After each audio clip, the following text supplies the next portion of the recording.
Breaking news చూస్తున్నాం. మార్కాపురంలో జరిగిన ప్రమాదంలో 13 మంది సజీవ దహనమయ్యారు. రాయవరం సమీపంలోని పలకల క్వారీల వద్ద ఓ ప్రైవేట్ ట్రావెల్స్ బస్సు టిప్పర్ను ఢీకొంది. ఈ ఘటనలో బస్సు పూర్తిగా దగ్ధమైంది. 13 మంది అక్కడికక్కడే మృతి చెందగా వారిలో మహిళలు, చిన్నారులు ఉన్నారు. ప్రమాద సమయంలో బస్సులో మొత్తం 41 మంది ఉన్నారు. అయితే మంటలు చెలరేగగానే కొందరు కిందకి దిగిపోయారు. 28 మంది గాయపడగా వారిని మార్కాపురం ప్రభుత్వ ఆసుపత్రికి తరలించారు. ఇక మృతులు కనిగిరి, పామూరు, కలిగిరి, వింజమూరు వాసులుగా గుర్తించారు. మృతుల సంఖ్య మరింత పెరిగే అవకాశం ఉంది. మార్కాపురం బస్సు ప్రమాదంలో కోరుట్ల, జగిత్యాల ప్రాంతానికి చెందిన 4 ఉన్నట్లు తెలుస్తోంది. మృతి చెందిన వారిలో కనిగిరి ప్రాంతానికి చెందిన తమ్మిశెట్టి పిచ్చమ్మ, రుక్మిణి, రమాదేవి, పద్మ, ముత్తంగి వెంకటేష్ ఉన్నట్లు గుర్తించారు. అదేవిధంగా పేదారికట్లకు చెందిన అంబటి అనిల్, లియో మృతుల్లో ఉన్నారని తెలుస్తోంది. అయితే బస్సు కండిషన్ సరిగా లేదని ప్రయాణికులు ముందుగానే డ్రైవర్తో చెప్పినట్లు ప్రయాణికులు తెలిపారు. ఎర్రగొండపాలెం వద్ద గంటసేపు బస్సు నిలిపివేసి మరమ్మతులు చేశారని అన్నారు. అలాగే బస్సు ప్రమాదానికి డ్రైవర్ నిర్లక్ష్యమే కారణమని భావిస్తున్నట్లు కలెక్టర్ రాజాబాబు తెలిపారు. పోస్టుమార్టం కాగానే మృతుల దేహాలను బంధువులకు అప్పగిస్తారు. ప్రమాద ఘటనలో గాయపడ్డారు. 28 మందికి చికిత్స అందుతోందని చెప్పారు. వీరంతా పూర్తిగా కోలుకునే వరకు వైద్యం అందించే ఏర్పాటు చేసినట్టు కలెక్టర్ వివరించారు. నెల్లూరు జిల్లా అధికారులతో సమన్వయం చేసుకుంటామన్నారు. ఇక ఈ ప్రమాదంపై సీఎం చంద్రబాబు స్పందించారు. ప్రయాణికులు సజీవ దహనం కావడంపై తీవ్ర విచారం వ్యక్తం చేశారు. క్షతగాత్రులకు అందుతున్న వైద్య సాయంపై సీఎం ఆరా తీశారు. సమగ్ర విచారణ జరిపి నివేదిక సమర్పించాలని ఆదేశించారు. చంద్రబాబు ఆదేశాలతో హోంమంత్రి అనిత, రవాణా శాఖ మంత్రి రాంప్రసాద్ రెడ్డి ఘటనా స్థలానికి చేరుకుని పరిశీలించారు. మరోవైపు తెలంగాణ సీఎం రేవంత్ రెడ్డి దిగ్భ్రాంతి వ్యక్తం చేశారు. సీఎస్కు కీలక ఆదేశాలను జారీ చేశారు. ఏపీ అధికారులతో మాట్లాడాలని తెలిపారు. ప్రయాణికుల వివరాలు తెలుసుకున్నారు.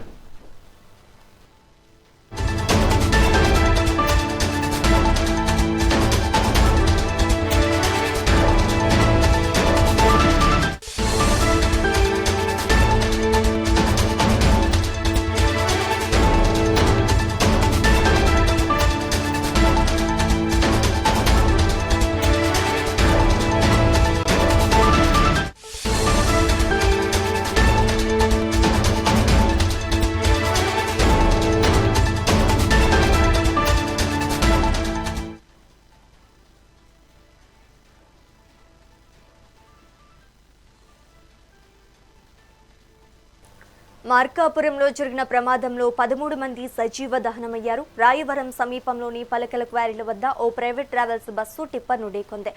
ఈ ఘటనలో బస్సు పూర్తిగా దగ్ధమైంది. 13 మంది అక్కడికక్కడే మృతి చెందగా వారిలో మహిళలు, చిన్నారులు ఉన్నారు. ప్రమాద సమయంలో బస్సులో మొత్తం 41 మంది ఉన్నారు. అయితే మంటలు చెలరేగగానే కొందరు కిందకు దిగిపోయారు. 28 మంది గాయపడగా వారిని మార్కాపురం ప్రభుత్వ ఆసుపత్రికి తరలించారు. ఇక మృతులు కనిగిరి, పామూరు, కలిగిరి, వింజమూరు వాసులుగా గుర్తించారు. మృతుల సంఖ్య మరింత పెరిగే అవకాశం ఉంది. మార్కాపురం బస్సు ప్రమాదంలో కోరుట్ల, జగిత్యాల ప్రాంతానికి చెందిన 4 ఉన్నట్లు తెలుస్తోంది.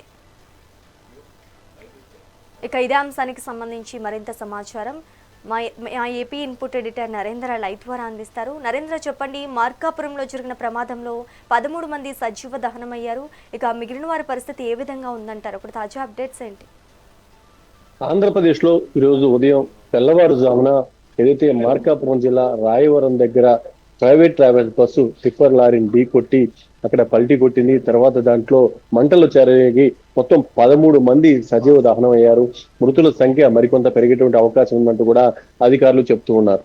అయితే ఒక పక్క ఆ బస్సు మొదటి నుంచి కండిషన్ బాగలేదంటూ అందులో ఉన్నటువంటి ప్రయాణికులు డ్రైవర్ దృష్టికి తీసుకువెళ్లారంట. దానికి సంబంధించి ఎర్రగొండపాలెం దగ్గర పక్కన ఆపి కొంతసేపు దానికి సంబంధించినటువంటి రిపేర్లు చేసి బయలుదేరిన తర్వాత అతి తక్కువ సమయంలోనే ఈ ప్రమాదం చోటు చేసుకుంది. అయితే మనకు అందుతున్నటువంటి సమాచారం ప్రకారం స్టీరింగ్ స్ట్రక్ అవటం వల్ల ఈ ప్రమాదం జరిగినట్లు కూడా అక్కడున్నటువంటి డ్రైవర్ అధికారుల దృష్టికి తీసుకువచ్చారని కొంత చర్చ జరుగుతూ ఉంది.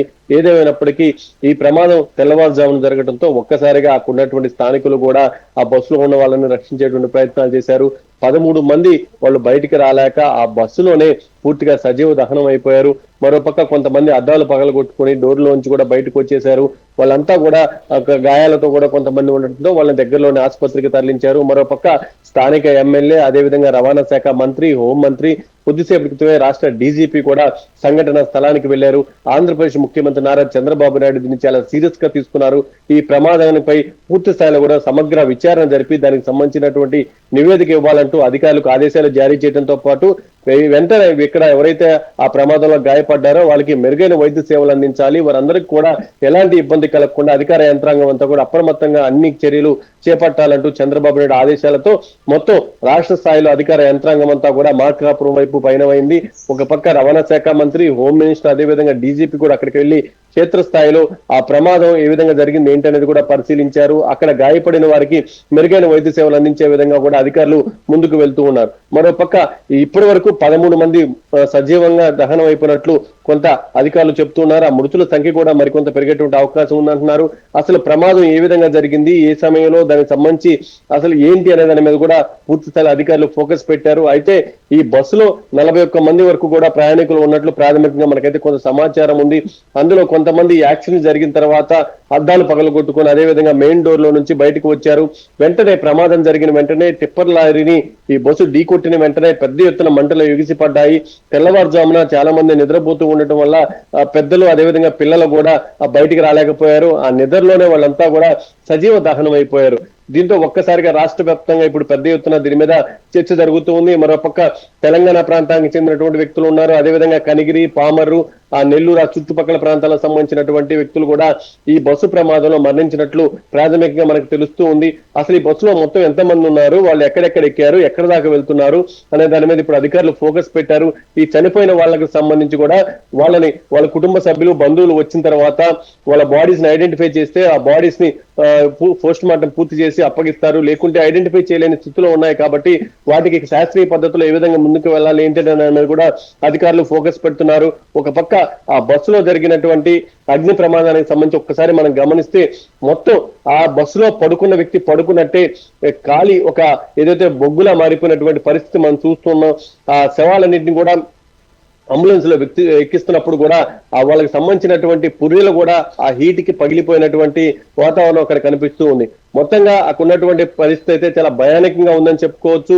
ఈ రోజు ఉదయం జరిగినటువంటి ప్రమాదానికి సంబంధించి రాష్ట్ర ప్రభుత్వం కూడా చాలా సీరియస్ గా తీసుకుంది. ఇప్పటికే ప్రైవేట్ ట్రావెల్స్ కి సంబంధించినటువంటి తనిఖీలు ఎప్పటికప్పుడు నిర్వహిస్తూ ఉన్నారు. అధికారులు కూడా వాటికి సంబంధించి పూర్తి స్థాయిలో అక్కడ ఉన్నటువంటి ప్రయాణికులు కూడా అనేక సలహాలు, సూచనలు ఇస్తూ ఉన్నారు. తరచూ ఇలా ప్రైవేట్ ట్రావెల్స్ కి సంబంధించినటువంటి బస్సులు యాక్సిడెంట్ జరుగుతున్నాయి. వాటిలో పెద్ద ఎత్తున ప్రజలు ప్రాణాలు కోల్పోతూ ఉన్నారు. తాజాగా ఈ అగ్ని ప్రమాదాలు కూడా ఎక్కువగా జరుగుతున్నాయి. బస్సులు కూడా అగ్నికి ఆహుతైపోతున్నాయి. అందులో ప్రయాణికులు కూడా సజీవ దహనమైపోతున్నటువంటి పరిస్థితి. వీటికి సంబంధించి ఇక రాష్ట్ర ప్రభుత్వం చాలా సీరియస్ గా ముందుకు వెళ్ళేటువంటి వాతావరణం కనిపిస్తుంది.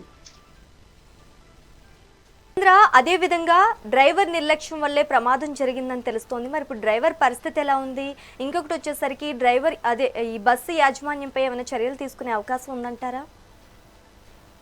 ఏదైతే ఆ బస్సు ప్రమాదం నుంచి బయటపడినటువంటి ప్రయాణికులు ఎవరైతే ఉన్నారో వాళ్ళు ఇచ్చినటువంటి ప్రాథమిక సమాచారం మేరకు బస్సు బయలుదేరినప్పటి నుంచే దాంట్లో కండిషన్ సరిగా లేదంటూ డ్రైవర్ దృష్టికి ఇది ప్రయాణికులు తీసుకువెళ్లారంట.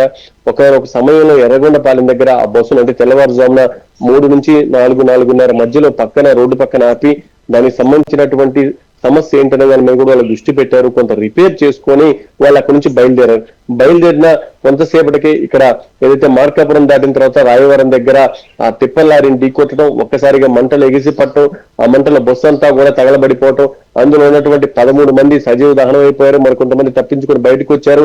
ఇంకా అసలు ఎంతమంది ఆ బస్సులో ఉన్నారు, ఎవరైనా మధ్యలో ఎక్కారా లేకుంటే మధ్యలో దిగిపోయారా, దిగిపోతే ఇబ్బందులు, ఆ ఎక్కిన వాళ్ళకి సంబంధించి ఎవరెవరు ఎక్కారు ఏంటి, ఆ రికార్డ్స్ ఏంటి, అసలు వాళ్ళు అన్ని కూడా ఆ బస్సులో ఎక్కిన వాళ్ళకి సంబంధించి వాళ్ళు ఎక్కడ ఎక్కారు ఎక్కడ దిగుతారని ఉంది. కానీ వాళ్ళకి సంబంధించినటువంటి అడ్రస్లు కూడా ఇప్పుడు బయటకు వచ్చినటువంటి పరిస్థితులు. చాలా మంది ఇప్పుడు హైదరాబాద్ లో కానీ వేరే చోట్ల కానీ ప్రైవేట్ ట్రావెల్ బస్సులు బయలుదేరేటప్పుడు చివరి నిమిషంలో బస్సులోకి ఎక్కి వాళ్ళు డబ్బులు చెల్లించి ప్రయాణం చేస్తూ ఉంటారు. అలాంటి వారికి సంబంధించినటువంటి ఏవి కూడా దానికి సంబంధించిన అడ్రస్లు కానీ అవన్నీ కూడా దొరకడం అంత ఈజీగా ఉండదు. అలా కాకుండా రిజర్వేషన్ చేసుకుని వెళ్ళే వాళ్ళైతే కొంత ఈజీగా వాళ్ళ సీట్ నెంబర్ ఆధారంగా వాళ్ళు పట్టుకునేటువంటి అవకాశం ఉంటుంది. కానీ ఈ రోజు ఈ ప్రమాదం జరిగిన దానికి సంబంధించి రకరకాలుగా పేమెంట్స్ చేసినటువంటి విధానం మనం చూస్తూ ఉన్నాం. వాళ్ళు కూడా ఎక్కడ బయలుదేరారు, ఎక్కడికి వెళ్ళబోతున్నారు తప్ప వాళ్ళు ఏ ఊరు, వాళ్ళకి సంబంధించినటువంటి మిగతా డీటెయిల్స్ ఏవి కూడా పెద్దగా దొరకట్లేదు. వీటన్నిటికి సంబంధించి పూర్తి స్థాయిలో ఇటు ట్రావెల్స్ నుంచి కూడా సమాచారాన్ని సేకరిస్తారు. ట్రావెల్స్ మీద కూడా చర్యలు తీసుకునేటువంటి అవకాశం ఉంది. మొత్తంగా ఆంధ్రప్రదేశ్ లో ఇప్పుడున్నటువంటి పరిస్థితుల్లో ఈ ప్రైవేట్ ట్రావెల్స్ కి సంబంధించినటువంటి ప్రమాదాల మీద పూర్తి స్థాయిలో అధికారులు ఫోకస్ పెట్టబోతున్నారు. నరేంద్ర, వరుస బస్సు ప్రమాదాలకు కారణాలు ఏమై ఉండొచ్చు అంటారు? ఏదైతే ప్రైవేట్ ట్రావెల్స్ వెళ్తున్నటువంటి విధానం, వేగం ఇవన్నీ కూడా కీలకమైనటువంటి రోల్ ప్లే చేస్తున్నాయి. అక్కడ డ్రైవర్లు కూడా నిర్లక్ష్యంగా వ్యవహరించడం, ముఖ్యంగా వీళ్ళు లాంగ్ జర్నీలు చేస్తున్నటువంటి సమయంలో లేట్ గా బయలుదేరి త్వరగా ఆ గమ్యస్థానాలు చేరుకునే విధంగా వాళ్ళు మితిమీరిన వేగంతో వెళ్తున్నారు. ఆ బస్సులు కూడా అదే విధంగా కండిషన్ కూడా కొంత లేనటువంటి పరిస్థితి కనిపిస్తూ ఉంది. చాలా కాలంగా అనేక సంవత్సరాలుగా మెయిన్ రోడ్లలో వాటిని తిప్పుతున్నప్పటికీ వాటికి తగిన విధంగా మరమ్మతులు చేపట్టకపోవడం, అదే విధంగా వాటికి సంబంధించినటువంటి కండిషన్ మీద కూడా పూర్తి స్థాయిలో వాళ్ళు దృష్టి పెట్టకపోవడం, ఇలాంటి సమస్యల వల్ల సడన్ గా ఇలాంటి పరిస్థితులు వస్తూ ఉన్నాయి. మొన్న కూడా ఏదైతే గతంలో ఆంధ్రప్రదేశ్ లో ఒక బస్సు రోడ్డు మీద పడిపోయినటువంటి బైక్ ను చూడకుండా ముందుకు వెళ్ళినటువంటి సమయంలో అది అగ్నికి ఆహుతైపోయింది. తర్వాత అందులో చాలా మంది సజీవ దహనం అయిపోయారు. ఇప్పుడు తాజాగా రోడ్డు మీద టిప్పర్ను ఢీకొట్టడం, వెంటనే మంటలు ఎగిసి పట్టడం, అందులో ఉన్నటువంటి వాళ్ళు కూడా మరణించడం. ఈ బస్సుల్లో ఉన్నటువంటి సీటింగ్ కూడా ఒక సమస్యగా చెప్పుకోవచ్చు.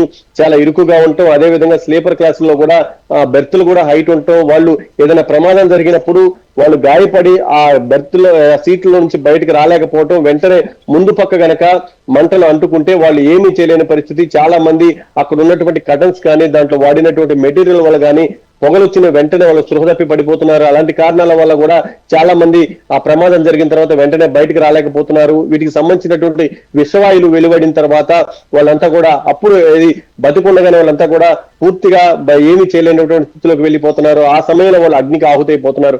ఇలాంటి అనేక సమస్యలు ఉన్నాయి. ఈ ప్రైవేట్ ట్రావెల్స్ కి సంబంధించి సీటింగ్ విషయంలో కానీ, లేకుంటే వాళ్ళు లోపల చేసినటువంటి ఇంటీరియర్ కి సంబంధించి కానీ, వాటి అగ్ని ప్రమాదం జరిగినప్పుడు వాటి నుంచి వచ్చేటువంటి విషవాయువులు కానీ, అదేవిధంగా ఈ ప్రమాదం జరిగినప్పుడు ముందు డోరు ప్రాంతం కనుక డ్యామేజ్ అయిపోతే ఇక లోపల అగ్ని ప్రమాదం పూర్తి స్థాయిలో జరుగుతున్నటువంటి సమయంలో కూడా వాళ్ళు ఎవరు బయటకు రాలేనటువంటి పరిస్థితి. కొంతమంది యువకులు ఎవరైతే హుషారుగా ఉంటారో వాళ్ళు మాత్రమే వెనక డోర్లో లేకుంటే పక్క అద్దాలో పగలగొట్టుకొని బయటకు రాగలుగుతున్నారు. మిగతా వాళ్ళు చిన్నపిల్లలు, పెద్దవాళ్ళు వీళ్ళంతా కూడా ఈ అగ్నికి ఆహుతైపోతున్నారు. సజీవంగా దహనం అయిపోతున్నటువంటి పరిస్థితి ప్రస్తుతం ప్రైవేట్ ట్రావెల్స్ ప్రమాదాలలో మనం గమనిస్తూ ఉన్నాం. వీటికి సంబంధించి ఇక రాష్ట్ర ప్రభుత్వం ఏ విధంగా ముందుకు వెళ్ళబోతుంది ఏంటనేది మాత్రం వేచి చూడాల్సినటువంటి పరిస్థితి. నరేంద్ర, కేంద్ర ప్రభుత్వం ఎక్స్గ్రేషియా ప్రకటించింది. మరి రాష్ట్ర ప్రభుత్వం ఏమైనా ఎక్స్గ్రేషియా ప్రకటించే అవకాశం ఉందంటారా? ఇటు రెండు రాష్ట్ర ప్రభుత్వాలు కూడా దీని మీద పూర్తి స్థాయిలో ఫోకస్ పెట్టాయి. ఎందుకంటే ఆంధ్రప్రదేశ్ సంబంధించినటువంటి ప్రయాణికులు ఉన్నారు, కొంతమంది తెలంగాణకు సంబంధించిన వాళ్ళు ఉన్నారు. మొత్తంగా దీనికి సంబంధించి అసలు ఈ బస్సులో మొత్తం ఎంతమంది ప్రయాణికులు ఉన్నారు, వాళ్ళకి సంబంధించినటువంటి వివరాలు ఏంటి అనే దాని మీద ఇప్పుడు రెండు రాష్ట్ర ప్రభుత్వాలు ఫోకస్ పెట్టాయి. ఇక్కడ చంద్రబాబు నాయుడు ఏ విధంగా అయితే దాని మీద ఆరా తీసి అధికారులకు ఆదేశాలు జారీ చేశారో, ఒక పక్క రేవంత్ రెడ్డి కూడా తెలంగాణకు సంబంధించి ముఖ్యమంత్రిగా ఆయన కూడా అధికారులతో ఎప్పటికప్పుడు మానిటరింగ్ చేస్తూ ఉన్నారు. తెలంగాణ అధికారులు ఆంధ్రప్రదేశ్ అధికారులతో సమన్వయం చేసుకుంటున్నారు. అసలు ఈ ప్రయాణికులు ఎక్కడ వారు ఏంటనే దాని మీద పూర్తి స్థాయిలో క్లారిటీ వచ్చిన తర్వాత దానికి సంబంధించి ఇక్కడ రెండు తెలుగు రాష్ట్రాల్లోని రాష్ట్ర ప్రభుత్వాలు, అదేవిధంగా కేంద్ర ప్రభుత్వం కూడా పూర్తి స్థాయిలో వీళ్ళని ఆదుకునే విధంగా ముందుకు వెళ్ళేటువంటి అవకాశం కనిపిస్తుంది. ఇప్పటికే ఆంధ్రప్రదేశ్ ప్రభుత్వం కూడా ఇక్కడ ఎవరైతే ఈ స్థాయిలో కూడా నష్టపోయారో వాళ్ళ కుటుంబాలను అన్ని విధాలా మేము ఆదుకుంటాము, వాళ్ళకి సంబంధించి ప్రభుత్వం అండగా ఉంటుందంటూ కూడా ఇప్పటికే రాష్ట్ర ప్రభుత్వం కొన్ని దానికి సంబంధించినటువంటి హామీలు ఇవ్వడం జరిగింది. మరోపక్క క్షేత్రస్థాయికి వెళ్ళినటువంటి మంత్రులు కూడా అక్కడ ఈ బస్సు ప్రమాదంలో ఎవరైతే గాయపడ్డారో వాళ్ళ కుటుంబ సభ్యులతో, గాయపడిన వాళ్ళతో, అదేవిధంగా ఈ బస్సు ప్రమాదంలో ఎవరైతే సజీవ దహనం అయ్యారో వాళ్ళ కుటుంబ సభ్యులు, వాళ్ళ బంధువులు వచ్చినటువంటి సమయంలో కూడా ప్రభుత్వం మీకు అండగా ఉంటుందంటూ కూడా వాళ్ళు భరోసా కల్పిస్తున్నారు. దీనికి సంబంధించి గతంలో కూడా ఇలాంటి ప్రమాదాలు జరిగినప్పుడు ప్రభుత్వాలు పూర్తి స్థాయిలో వాళ్ళకి అన్ని రకాలుగా కూడా సహాయ సహకారాలు అందించినటువంటి పరిస్థితి ఉంది. ఆ తరహాలో ఇక్కడ ఆంధ్రప్రదేశ్ లో చంద్రబాబు నాయుడు ముఖ్యమంత్రిగా ఉన్నారు. ఆయన కూడా ఇలాంటి ప్రమాదాలు జరిగినప్పుడు దానికి తగిన విధంగానే ఆ కుటుంబాలకు భరోసా కల్పించే విధంగా నిర్ణయాలు తీసుకుంటూ ఉంటారు. ఈ ప్రమాదానికి సంబంధించి ఎవరైతే కుటుంబ సభ్యులను కోల్పోయారో, ఎవరైతే తీరని నష్టాన్ని మూట కట్టుకున్నారో వాళ్ళందరినీ కూడా అన్ని రకాలుగా వాళ్ళ జీవితాలు సాధారణంగా గడిచిపోయే విధంగా ప్రభుత్వం చేయగలిగిన వాడికి అంతా చేసేటువంటి వాతావరణం చాలా స్పష్టంగా కనిపిస్తుంది. నరేంద్ర, డెడ్ బాడీలు గుర్తుపట్టే స్థితిలో లేవు, మరి DNA టెస్టులు ఏమైనా చేస్తున్నారా? ఇప్పటి వరకు ఈ అగ్ని ప్రమాదం జరిగిన తర్వాత ఇటు అధికారులకి ఉన్నటువంటి ముఖ్యమైనటువంటి సమస్య ఏంటంటే అసలు ఈ సజీవ దహనమైనటువంటి వాళ్ళు ఎవరు, వాళ్ళ బాడీస్ ని వాళ్ళ కుటుంబ సభ్యులకి ఏ విధంగా అప్పగించాలి. వాళ్ళు చాలా మంది వాళ్ళ ఒంటి మీద ఉన్నటువంటి ఆభరణాలు లేకుంటే ఇతర ఏదైనా వస్తువులు వాటిని దృష్టిలో పెట్టుకొని వాళ్ళు గుర్తుపట్టేటువంటి అవకాశం ఉంటుంది. కానీ ఈ రోజు జరిగినటువంటి అగ్ని ప్రమాదంలో కొన్ని బాడీస్ ని మనం చూస్తే వాళ్ళ ఒంటి మీద బట్టలు కానీ లేకుంటే ఆభరణాలు కానీ ఏవి కూడా మిగిలినటువంటి పరిస్థితి లేదు. మొత్తం మెల్ట్ అయిపోయి ఒక పక్క వాళ్ళ బోన్స్ కూడా ఆ వేడికి పూర్తిగా కూడా ఇరిగిపోయి పగిలిపోయినటువంటి వాళ్ళ పుర్రె ఎముకలు కూడా పగిలిపోయి పూర్తిగా పెంకులుగా అయిపోయినటువంటి పరిస్థితి ఉంది.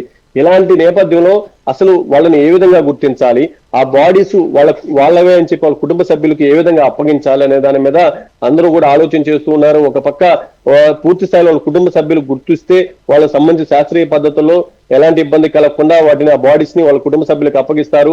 ఒకవేళ వాళ్ళ కుటుంబ సభ్యులు కూడా గుర్తించలేకపోతే వాటికి సంబంధించి పూర్తి స్థాయిలో DNA టెస్టులు నిర్వహిస్తారు. అదేవిధంగా పోస్ట్ మార్టం జరిగిన తర్వాత ఆ బాడీస్ ని వాళ్ళ కుటుంబ సభ్యులకు అప్పగించేటువంటి అవకాశం ఉంది. ఇక్కడ ఏదైతే సజీవ దహనం అయ్యారో వాళ్ళకి సంబంధించి తప్పనిసరిగా DNA టెస్టులు చేయాల్సినటువంటి పరిస్థితి అయితే ప్రస్తుతం ఇక్కడ నెలకొని ఉందని చెప్పుకోవచ్చు. ఎందుకంటే అక్కడ సీట్ల ఆధారంగా తీద్దామన్నా వాళ్ళు యాక్సిడెంట్ జరిగిన తర్వాత ఆ యాక్సిడెంట్ జరిగినటువంటి సమయంలో ఆ బస్సులో ఉన్నటువంటి పైన కింద మధ్యలో ఉన్నటువంటి సీట్లో ఉన్నటువంటి పర్సన్స్ కూడా అటు ఇటు కదలటం కానీ వాళ్ళంతా కూడా ఒకరి మీద ఒకరు పడిపోయినటువంటి విధానం కానీ వీటన్నిటిని దృష్టిలో పెట్టుకొని ఆ సీటింగ్ వారీగా కూడా వాళ్ళని చాలా వరకు గుర్తుపట్టలేనటువంటి పరిస్థితి.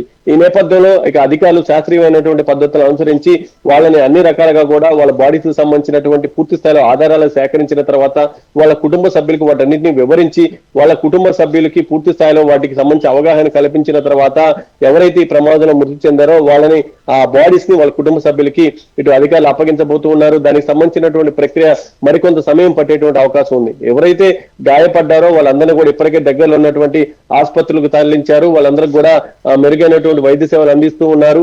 ఈ గాయపడిన వాళ్ళు వాళ్ళ కుటుంబ సభ్యులతో కూడా ఫోన్ లో మాట్లాడుతున్నారు. చాలా మంది వాళ్ళ స్వస్థలాలకు కూడా వేరే వాహనాలు తిరిగి వెళ్ళిపోతూ ఉన్నారు. ఇక్కడ సజీవ దహనం అయిన వాళ్ళకి సంబంధించి ఇక రాష్ట్ర ప్రభుత్వం ఏ విధంగా ముందుకు వెళ్ళబోతుంది ఏంటనే దాని మీద కూడా పూర్తి స్థాయిలో క్లారిటీ వస్తుంది. ఇప్పటి వరకు ఫస్ట్ ఈ ప్రమాదంలో ఎవరెవరు మృతి చెందారు, అసలు ఈ బస్సులో ఎంతమంది ఉన్నారు, వాళ్ళు ఎక్కడ ఈ బస్సు ఎక్కారు, ఎక్కడి దాకా వెళ్తున్నారు, వాళ్ళకి సంబంధించినటువంటి ప్రాథమిక సమాచారాన్ని అంతా కూడా ఇప్పటికే సేకరించుకున్నారు.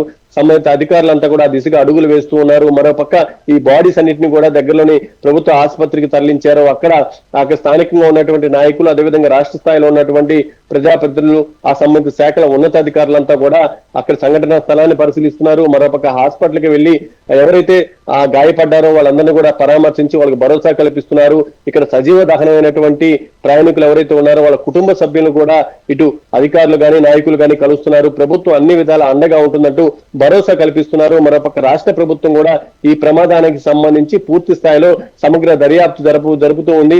దీనికి సంబంధించినటువంటి నివేదిక వచ్చిన తర్వాత అందులో ఎవరెవరు తప్పులు ఉంటే వాళ్ళందరి మీద కూడా కఠినంగా చర్యలు తీసుకునేటువంటి అవకాశం ఉంది. ఈ ప్రైవేట్ ట్రావెల్స్ కి సంబంధించి ప్రజలు కూడా పెద్ద ఎత్తున ఒక రకంగా చెప్పాలంటే వ్యతిరేకత వస్తుందని చెప్పుకోవాలి. ఎందుకంటే మితిమీరిన వేగంతో వెళ్తాం, వాళ్ళు పరిమితికి మించి జనాన్ని కూడా ఎక్కించుకోవటం కానీ లేకుంటే వాళ్ళకి సంబంధించి వెళ్తున్నటువంటి క్రమంలో ప్రయాణికులు చెప్పిన వాటిని పట్టించుకోకుండా మొండిగా వెళ్ళటం, డ్రైవర్లు కూడా వాళ్ళు డ్రైవ్ చేస్తున్నటువంటి విధానాలు వీటన్నిటి మీద అనేక రకాలుగా అనేక సంవత్సరాలుగా అనేక సార్లు ఆరోపణలు వస్తున్నప్పటికీ సంబంధిత శాఖల అధికారులు ఎన్నిసార్లు వాళ్ళకి సంబంధించినటువంటి హెచ్చరికలు చేసినప్పటికీ వాళ్ళు పదే యాక్సిడెంట్లకు కారణమవుతున్నటువంటి విధానం, అదేవిధంగా ఈ టిప్పర్ కి సంబంధించి కూడా అసలు ఆ టిప్పర్ ఎవరిది, ఎక్కడిది, ఈ టైంలో ఎందుకు వెళ్తుంది, ఆ టిప్పర్ ఈ ప్రమాదంలో ఏ విధంగా పాత్ర పోషించిన దాని మీద కూడా పూర్తి స్థాయిలో సమాచారం సేకరిస్తూ ఉన్నారు. అసలు బస్ డ్రైవర్ అయితే ఇప్పటికే ఈ స్టీరింగ్ స్ట్రక్ అవటం వల్ల ఈ ప్రమాదం జరిగినట్లుగా పోలీసుల దృష్టికి అధికారుల దృష్టికి తీసుకువచ్చినట్లుగా పెద్ద ఎత్తున సర్క్యులేట్ అవుతుంది. దానికి సంబంధించినటువంటి వార్తలు ఈ మొత్తంగా అసలు ఈ బస్సు ప్రమాదానికి సంబంధించి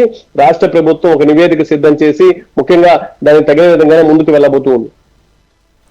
right, thank you for the update Narendra.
మరొక బ్రేకింగ్ న్యూస్ చూస్తున్న మార్కాపురం జిల్లాలో జరిగిన రోడ్డు ప్రమాదంపై ప్రధాని మోదీ స్పందించారు. ఈ ఘటన అత్యంత ప్రమాదకరమని అన్నారు. క్లిష్ట సమయంలో బాధిత ప్రజలు వారి కుటుంబాలకు తన ప్రగాఢ సానుభూతి తెలియజేశారు.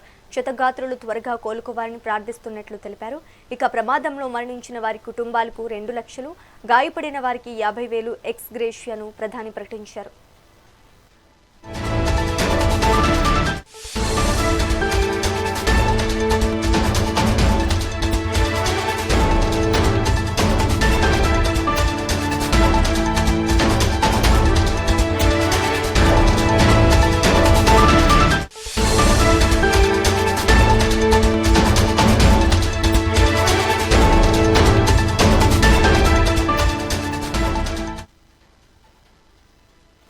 మార్కాపురం జిల్లాలో జరిగిన రోడ్డు ప్రమాదంపై ప్రధాని మోదీ స్పందించారు. ఈ ఘటన అత్యంత విషాదకరమని అన్నారు. క్లిష్ట సమయంలో బాధిత ప్రజలు వారి కుటుంబాలకు తన ప్రగాఢ సానుభూతి తెలియజేశారు. క్షతగాత్రులు త్వరగా కోలుకోవాలని ప్రార్థిస్తున్నట్లు తెలిపారు. ఇక ప్రమాదంలో మరణించిన వారి కుటుంబాలకు 2 లక్షలు, గాయపడిన వారికి 50,000 ఎక్స్ గ్రేషియాను ప్రధాని ప్రకటించారు.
మార్కాపురం బస్సు ప్రమాదంపై మాజీ సీఎం జగన్ కూడా స్పందించారు. ఈ దుర్ఘటనలో పలువురు ప్రయాణికులు సజీవ దహనం కావడం తనను కలిచివేస్తుందన్నారు. ఈ ఘటనలో ప్రాణాలు కోల్పోయిన వారి కుటుంబాలకు తన ప్రగాఢ సానుభూతిని తెలియజేశారు. ఈ ప్రమాదంలో గాయపడిన వారికి తక్షణమే మెరుగైన వైద్యం అందించాలని డిమాండ్ చేశారు. బాధిత కుటుంబాలకు వెంటనే తగిన ఆర్థిక సహాయం ప్రకటించాలన్నారు. ఈ ఘోర ప్రమాదానికి గల కారణాలపై దర్యాప్తు చేసి బాధ్యులపై కఠిన చర్యలు తీసుకోవాలని తెలిపారు. భవిష్యత్తులో ఇలాంటి ఘటనలు పునరావృతం కాకుండా కట్టుదిట్టమైన చర్యలు చేపట్టాలని ప్రభుత్వాన్ని కోరారు.